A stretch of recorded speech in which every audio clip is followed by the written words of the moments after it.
Bismillahirrahmanirrahim. Assalamualaikum warahmatullahi wabarakatuh. Saudara-saudara yang saya muliakan, pada pertemuan kita kali ini kita akan membahas tentang kepemimpinan dalam Islam. Kita akan memulai materi ini dengan melihat hadis berikut ini. Setiap orang adalah pemimpin. An Abdillah qala an-nabiy sallallahu alaihi wasallam kullukum ra'in wa kullukum mas'ulun fal imamu ra'in wa huwa mas'ulun wal rajulu ra'in ala ahlihi wa huwa mas'ulun wal mar'atu ra'iyatun ala baiti zawjiha wa hiya mas'ulatun wal 'abdu ra'in ala mali sayyidihi wa huwa mas'ulun ala fa kullukum ra'in wa kullukum mas'ulun. Rawahul Bukhari. Dari Abdullah, Nabi sallallahu alaihi wasallam bersabda, setiap kalian adalah pemimpin dan setiap kalian akan dimintai pertanggungjawabannya. Seorang imam adalah pemimpin dan akan dimintai pertanggungjawabannya. Seorang laki-laki adalah pemimpin atas keluarganya dan dia akan dimintai pertanggungjawabannya. Seorang wanita adalah pemimpin atas rumah suaminya dan ia pun akan dimintai pertanggungjawabannya. Seorang budak juga pemimpin atas harta tuannya dan ia juga akan dimintai pertanggungjawabannya. Sungguh setiap kalian adalah pemimpin dan setiap kalian akan dimintai pertanggungjawabannya. Hadis Bukhari. Berdasarkan hadis ini, maka setiap orang adalah pemimpin. Bagi seorang pemuda, maka dia pemimpin bagi dirinya sendiri. Lalu manakah rakyatnya? Anggota tubuhnya adalah rakyatnya. Ia harus mengendalikan rakyatnya itu ke jalan yang diridhoi oleh Allah. Anggota badan kita akan menjadi saksi di hadapan Allah sebagaimana firman Allah dalam Al-Quran surah Yasin ayat 65. Al-yawma nakhtimu ala afwahihim wa tukallimuna aydihim wa tashhadu arjuluhum bima kanu yaksibun. Pada hari ini kami tutup mulut mereka dan berkatalah kepada kami tangan mereka dan memberi kesaksiannya lah kaki mereka terhadap apa yang dahulu mereka usahakan. Seorang suami menjadi pemimpin dalam keluarganya. Rakyatnya adalah istri dan anaknya. Ia harus membimbing dan mengarahkan keluarganya untuk menjalankan perintah Allah dan Rasul-Nya. Hal ini dapat dilihat pada Al-Quran surah At-Tahrim surah ke-66 ayat 6. Ya ayyuhalladzina amanu qu anfusakum wa ahlikum nara wa quduhan nasu wal hijarah 'alaiha malaikatun ghiladun shidad la ya'suna Allah ma amarahum wa yaf'aluna ma yu'marun. Hai orang-orang yang beriman, peliharalah dirimu dan keluargamu dari api neraka yang bahan bakarnya adalah manusia dan batu. Penjaganya malaikat-malaikat yang kasar, keras dan tidak mendurhakai Allah terhadap apa yang diperintahkannya kepada mereka dan selalu mengerjakan apa yang diperintahkan. Pentingnya mengangkat pemimpin. Begitu pentingnya pemimpin dalam Islam, sampai-sampai Nabi Muhammad SAW menggambarkan jika kita dalam suatu perjalanan dan terdiri atas 3 orang, maka salah satu di antaranya harus menjadi pemimpin. Keterangan ini dapat kita lihat pada hadis berikut ini. An Abdullah bin Umar anna Rasulullah sallallahu alaihi wasallam qala wa la yahillu li thalathati nafarin yakununa bi ardi falatin illa ammaru alaihim ahadahum. Rawahu Ahmad. Dari Abdullah bin Umar, Rasulullah sallallahu alaihi wasallam bersabda, dan tidak halal bagi 3 orang yang berada di padang Sahara kecuali jika mereka mengangkat salah satu dari mereka untuk menjadi pemimpin. Hadis riwayat Ahmad. Definisi kepemimpinan. Secara etimologi, kepemimpinan adalah perihal pemimpin atau cara memimpin. Kartono mengatakan, kepemimpinan adalah kegiatan mempengaruhi orang lain agar mereka mau bekerja untuk mencapai tujuan yang diinginkan. Senada dengan Otway, George R. Terry juga mengatakan bahwa kepemimpinan adalah kegiatan mempengaruhi orang agar mereka suka bekerja mencapai tujuan-tujuan kelompok. Secara umum, definisi kepemimpinan dapat dirumuskan sebagai sebuah kemampuan dan kesiapan yang dimiliki oleh seseorang untuk dapat mempengaruhi, mendorong, mengajak, menuntun, menggerakkan, mengarahkan orang atau kelompok agar menerima pengaruh tersebut dalam rangka tercapainya suatu tujuan tertentu yang telah ditetapkan. Kepemimpinan dalam Islam. Kepemimpinan dalam Islam tidak jauh berbeda dengan metode kepemimpinan pada umumnya. Artinya dalam prinsip-prinsip dan sistem-sistem yang digunakan dalam kepemimpinan Islam terdapat kesamaan pada umumnya. Jadi ciri utama kepemimpinan dalam Islam adalah sebuah kepemimpinan yang menerapkan nilai-nilai ajaran Islam. Kepemimpinan Islam identik dengan istilah khalifah yang berarti wakil.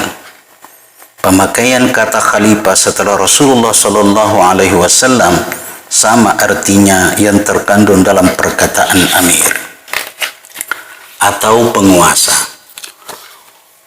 Oleh karena itu, kedua istilah dalam bahasa Indonesia ini disebut sebagai pemimpin formal. Istilah kepemimpinan dalam Al-Quran.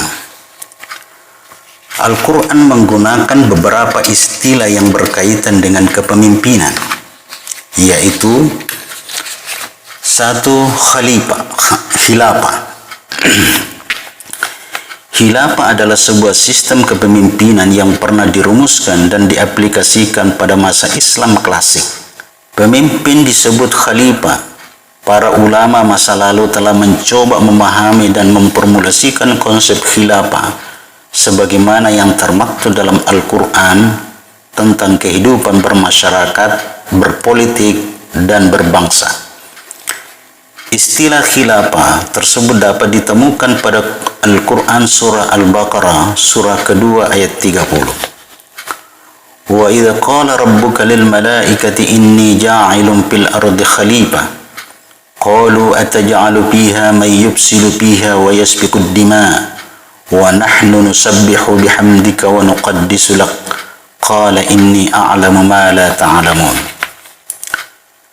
Ingatlah ketika Tuhanmu berfirman kepada para malaikat, sesungguhnya aku hendak menjadikan seorang khalifah di bumi ini. Mereka berkata, mengapa engkau hendak menjadikan khalifah di bumi ini, orang yang akan membuat kerusakan padanya dan menumpahkan darah? Padahal kami senantiasa bertasbih dengan memuji engkau dan mensucikan engkau. Tuhan berfirman, sesungguhnya aku mengetahui apa yang tidak kamu ketahui. Pertanyaan malaikat bukan protes atau kritik terhadap Allah, tetapi keinginan mereka untuk menjadi khalifah karena mereka telah bertasbih dan mensucikannya. Permohonan ini juga menjadi isyarat bahwa khilafah itu bukan sistem politik dunia, tetapi sistem universal yang berlaku dunia dan akhirat, hingga malaikat berhasrat untuk menjadi khalifah. Namun Allah Subhanahu wa ta'ala menjawab bahwa pengetahuan malaikat tentang itu tidak cukup, hingga Allah Subhanahu wa ta'ala menegaskan bahwa Dia Maha tahu dari apa yang diketahui oleh malaikat.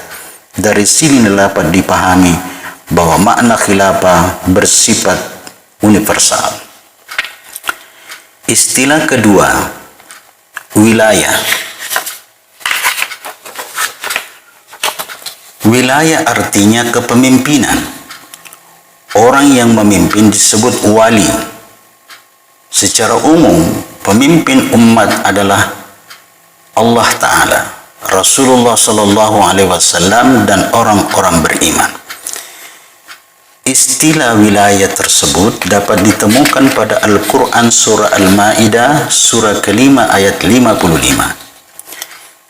Innama waliyukumullahu wa rasuluh walladzina amanu alladzina yuqimuna as-salata wa yu'tuna az-zakata wa hum raki'un. Sesungguhnya penolong kamu hanyalah Allah, Rasulnya, dan orang-orang yang beriman, yang mendirikan salat dan menunaikan zakat seraya mereka tunduk kepada Allah. Para ulama berbeda pendapat tentang makna wali. Sebagian berpendapat bahwa makna wali adalah teman dekat. Sebagian yang lain berpendapat wali artinya penolong. Dan sebagian ulama mengatakan wali adalah pemimpin. Dalam terminologi keindonesiaan, kata wali bermakna pemimpin, seperti kata wali kota. Artinya pemimpin kota, bukan penolong kota, dan bukan pula teman kota. Kata wali juga dapat ditemukan pada Al-Quran surah An-Nisa, surah keempat ayat 144. Ya ayyuhalladzina amanu, la tattakhidul kafirina awliya'a min dunil mu'minin, aturiduna an taj'alu lillahi alaikum sultanan mubina. Hai orang-orang yang beriman, janganlah kamu mengambil orang-orang kafir menjadi wali dengan meninggalkan orang-orang mukmin. Inginkah kamu mengadakan alasan yang nyata bagi Allah untuk menyiksamu? Istilah ketiga adalah imamah. Kata imamah adalah sistem kepemimpinan, dan orang yang memimpin disebut dengan imam. Imamah adalah kepemimpinan yang bersifat umum, baik kepemimpinan negara atau kepemimpinan ibadah mahdhah, seperti sholat. Pemimpin dalam ruang lingkup orang-orang yang bertakwa adalah imam lil muttaqin, atau pemimpin bagi orang-orang yang bertakwa. Pemimpin orang yang beriman disebut imam lil mu'minin, atau pemimpin orang-orang beriman, dan pemimpin manusia disebut imam lin nas, atau pemimpin bagi seluruh manusia, tanpa membedakan agama, suku, daerah, dan sebagainya. Kepemimpinan ketiga inilah yang pernah eksis pada masa Rasulullah Sallallahu Alaihi Wasallam. Kata ini dapat ditemukan dalam Al-Quran pada surah Al-Baqarah surah kedua ayat 124. Wa idh ibtala Ibrahim rabbuhu bikalimatin fa'atammahunna qala inni ja'iluka lin-nasi imama qala wa min dhurriyyati qala la yanalu ahdi zalimin. Dan ingatlah ketika Ibrahim diuji Tuhannya dengan beberapa kalimat atau perintah dan larangan, lalu Ibrahim menunaikannya. Allah berfirman, sesungguhnya aku akan menjadikanmu imam bagi seluruh manusia. Ibrahim berkata, dan saya mohon juga dari keturunanku. Allah berfirman, janjiku ini tidak mengenai orang-orang yang zalim. Istilah pemimpin dalam Islam. Ada beberapa istilah yang digunakan dalam Islam untuk menunjukkan seorang pemimpin, yaitu pertama, ar-ra'in. Istilah ar-ra'in pada dasarnya berarti pengembala yang bertugas memelihara binatang, baik yang terkait dengan pemberian makanan maupun dengan perlindungan dari bahaya. Namun dalam perkembangan selanjutnya, kata tersebut juga dimaknai pemimpin, karena tugas pemimpin sebenarnya hampir sama dengan tugas penggembala, yaitu memelihara, mengawasi, dan melindungi orang-orang yang dipimpinnya. Jadi ketika kata pemimpin disebut dengan term ar-ra'in, maka itu lebih dikonotasikan pada makna tugas dan tanggung jawab pemimpin tersebut. Untuk itulah, seorang pemimpin dalam menjalankan tugasnya harus memiliki kesadaran akan tanggung jawab tersebut, sehingga tugasnya dilaksanakan penuh hati-hati, disertai upaya untuk memperbaiki diri sendiri dan orang yang dipimpinnya. Istilah kedua, khalifah. Kata khalifah secara harfiah berarti pengganti, mana ini mengacu kepada arti asal, yaitu di belakang. Disebut khalifah karena yang menggantikan selalu berada di belakang atau datang di belakang sesudah yang digantikan. Kata khalifah disebutkan oleh Al-Quran pada dua konteks. Pertama, dalam konteks pembicaraan tentang Nabi Adam alaihissalam. Konteks ayat ini menunjukkan bahwa manusia dijadikan khalifah di atas bumi ini, bertugas memakmurkannya dan membangunnya sesuai dengan konsep yang ditetapkan oleh Allah. Kedua, di dalam konteks pembicaraan tentang Nabi Daud alaihissalam, konteks ayat ini menunjukkan bahwa Nabi Daud menjadi khalifah yang diberi tugas untuk mengelola wilayah yang terbatas. Istilah ketiga, amir.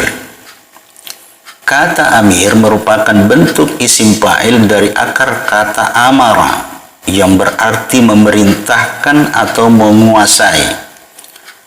Hanya saja, bila merujuk ke Al-Quran, kata amir tidak pernah ditemukan di sana. Yang ada hanya kata ulil amri yang mengarah kepada makna pemimpin. Meskipun para ulama berbeda pendapat tentang arti ulil amri tersebut, ada yang menafsirkan dengan kepala negara, pemerintah, dan ulama. Namun, sekalipun di dalam Al-Quran tidak pernah ditemukan, ternyata kata amir itu sendiri sering digunakan dalam beberapa hadis. Misalnya saja hadis riwayat Bukhari dari Abu Hurairah, "Man ata'ani faqad ata'a Allah, wa may ya'sini faqad asalla, wa may yuti'il amira faqad ata'ani, wa may ya'sil amira faqad asani." Rawahul Bukhari. Barang siapa yang mentaatiku, maka sungguh ia telah taat kepada Allah. Dan barang siapa yang durhaka kepadaku, maka sungguh ia telah durhaka kepada Allah. Dan barang siapa yang taat kepada amirku, maka sungguh ia telah taat kepadaku. Barang siapa yang durhaka kepada amirku, maka sungguh ia telah durhaka kepadaku.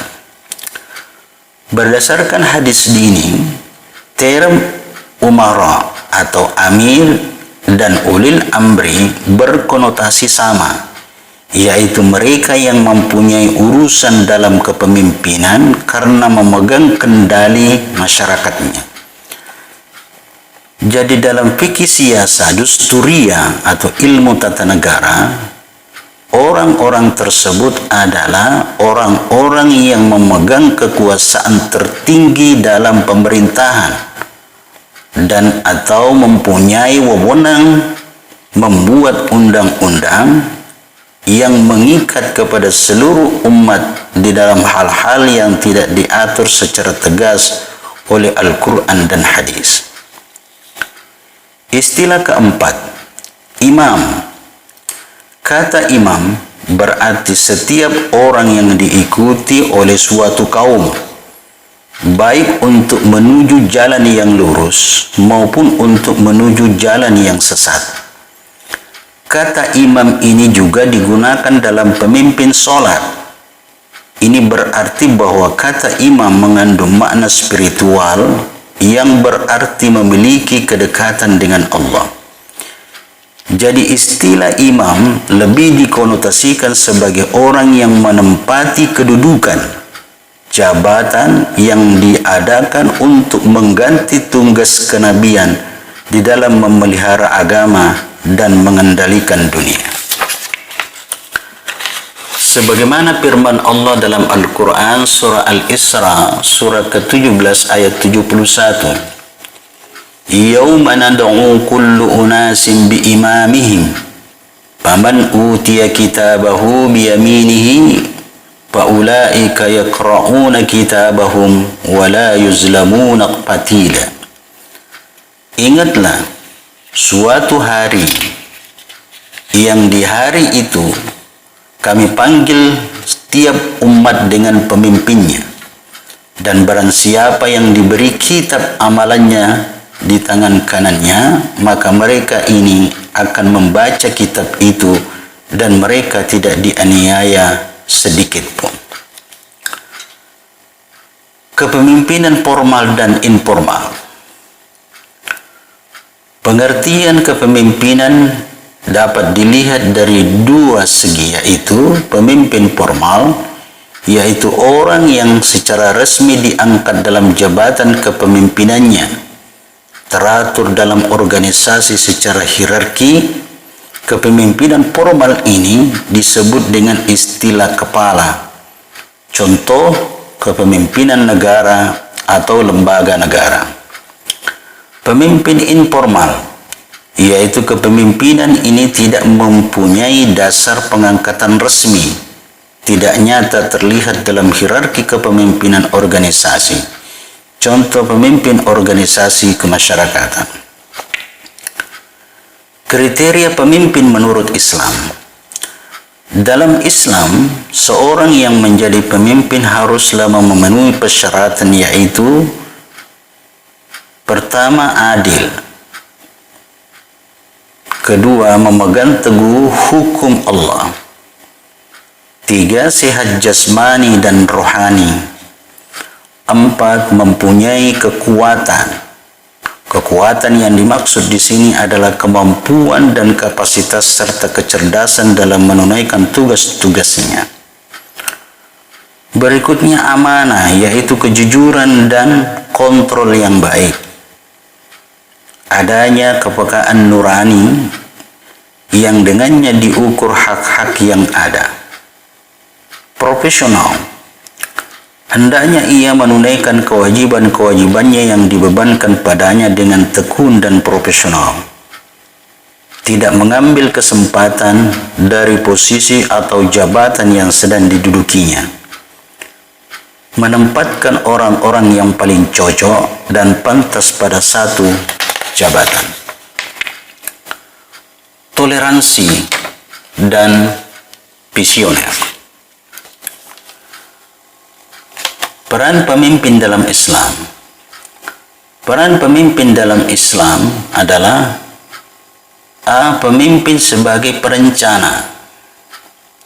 B. Pemimpin sebagai pembuat kebijakan. C. Pemimpin sebagai ahli. D. Pemimpin sebagai pelaksana. E. Pemimpin sebagai pengendali. E. Pemimpin sebagai pemberi hadiah dan hukuman. G. Pemimpin sebagai teladan dan lambang. H. Pemimpin sebagai tempat menimpa segala kesalahan. I. Pemimpin sebagai peran anggota lain. Fungsi pemimpin. Kepemimpinan dapat berjalan dengan baik apabila fungsinya telah terpenuhi. Oleh sebab itu, seorang pemimpin haruslah dapat menggunakan peran yang dimilikinya secara optimal sehingga akan dapat mewujudkan fungsi kepemimpinan dengan kerjasama dari orang-orang yang dipimpinnya. Fungsi pemimpin adalah memandu, menuntun, membimbing, memotivasi, menjalin komunikasi yang baik, mengorganisasi, mengawasi, dan membawa kelompoknya pada tujuan yang telah ditetapkan. Demikian pertemuan kita pada kesempatan ini. Insya Allah kita akan ketemu pada lain waktu. Lebih dan kurangnya mohon dimaafkan. Assalamualaikum warahmatullahi wabarakatuh. Ketika Muhajirin hijrah ke Madinah, para sahabat Ansar usul kepada Nabi agar Nabi itu membagi ladang Madinah menjadi dua.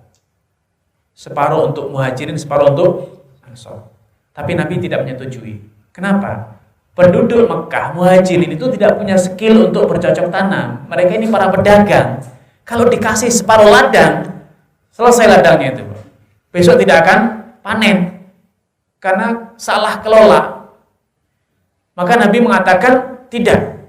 Mereka kerja di kalian. Dijadikan karyawan. Magang bahasa sederhananya ya. Muhajirin kerja di ladangnya orang Ansor di bawah pengawasan dan kontrolnya Ansor. Ketika panen bagi hasil. Ini satu terobosan yang luar biasa diterapkan Nabi.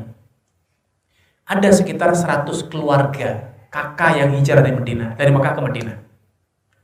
Ada bawa anak, bawa istri, tentu ini ada sebuah ancaman sosial yang cukup besar ya, pengangguran. Lahan pertanian juga terbatas karena miliknya Ansor saja, hanya berapa orang juga yang masuk Islam kan, dari Aus dan Khazraj. Maka Nabi tidak ingin terjadi krisis, maka Muhajirin diberikan kesempatan untuk magang kerja di Ansor. Karena Nabi punya obsesi yang cukup besar bahwa tidak akan lama lagi akan terjadi ledakan lahan pertanian di Madinah. Bani Nadir, Bani Qainuqa, Bani Quraidah, Yahudi yang selama itu mendominasi lahan pertanian Madinah ternyata diusir dari Madinah. Sehingga jumlah lahan pertanian Madinah bertambah. Tapi tidak jadi masalah. Kenapa? Muhajirin yang semula para pedagang sudah bisa ngelola lahan pertanian sehingga produksi kurma di Madinah tidak terjadi penurunan.